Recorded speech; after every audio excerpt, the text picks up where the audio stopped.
Stop scrolling. The ventilator isn't just some beeping machine. It's literally high-stakes life support. Let's decode it. Think of it as an artificial lung.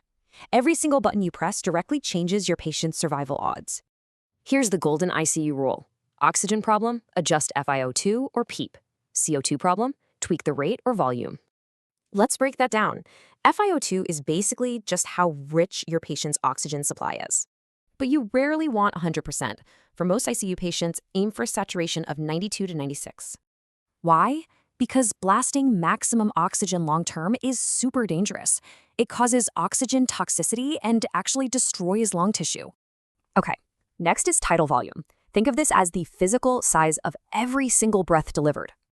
Modern lung protective ventilation uses smaller breaths, just 6 to 8 milliliters per kilo. This dramatically improves survival rates. Then there's respiratory rate. This is just the speed of the machine's breathing. Normal is 12 to 20. Breathing faster actively clears out carbon dioxide. Breathing slower, that retains CO2. It's totally a balancing act. Now for PEEP. This is the crucial pressure keeping those tiny lung sacs open, kind of like a balloon.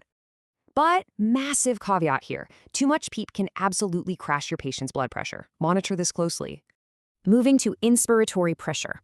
This measures exactly how forcefully the machine pushes the air in. Peak pressures absolutely must stay below 30 to 35. Go higher and you literally risk popping a lung. Want to read the screen like a pro? Check oxygenation, ventilation, pressures, and honestly, always look at the patient. Avoid rookie mistakes. Pushing high tidal volumes or ignoring alarms will trigger deadly consequences fast. You also got to prevent pneumonia. Keep the head elevated, do strict oral care, and wake them up daily. Here's an expert pearl. Watch the clinical trends.